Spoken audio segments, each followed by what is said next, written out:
Aujourd'hui, dans notre musée imaginaire, nous nous retrouvons au XVIIe siècle, dans la ville de Delft, aux Pays-Bas. Nous sommes en plein âge d'or de la peinture hollandaise. C'est un genre particulier, qui représente le plus souvent des scènes dites de genre, des scènes banales, de tous les jours dans des intérieurs bourgeois. La dentelière de Vermeer est un parfait exemple de cette peinture.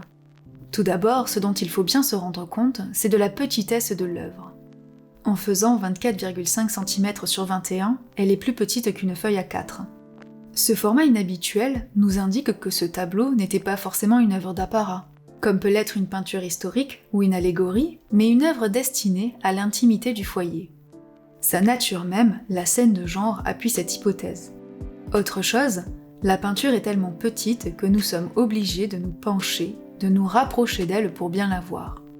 Elle force à la proximité, et par cela même crée un lien intime entre elle et le regardeur.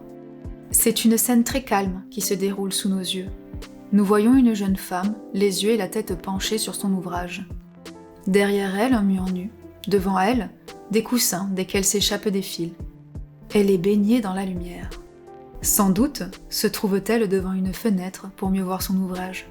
Ce qui est saisissant, c'est la précision de la représentation du geste du modèle.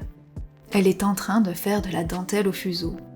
Dans sa main gauche, elle tient 2 fuseaux pour tendre les fils, tandis que de sa main droite, elle pique l'extrémité de son motif. Le réalisme et la véracité de la représentation, on croirait l'avoir travaillé sous nos yeux, nous indiquent que le peintre a dû étudier longuement la gestuelle des dentelières.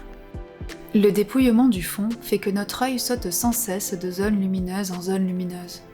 Le haut de la joue, la manche, les mains, l'étoffe bleue, le coin de la nappe, le haut du coussin, son autre manche et à nouveau son visage. Cette circularité du regard qui nous force à voir plusieurs fois les mêmes détails nous aide à nous familiariser avec l'œuvre. Et tandis que notre œil se pose encore une fois en un endroit, nous voyons quelque chose d'autre. Il se dégage un sentiment étonnamment domestique de cette toile. Pour nous, regardeurs du XXIe siècle, elle est un voyage dans le temps. Comme si, dans un moment suspendu, nous étions capables, par son intermédiaire, de vraiment rencontrer cette dentelière et de la regarder travailler au son du claquettement de ses fuseaux. Alors, êtes-vous vous aussi ému par cette œuvre à la simplicité désarmante ?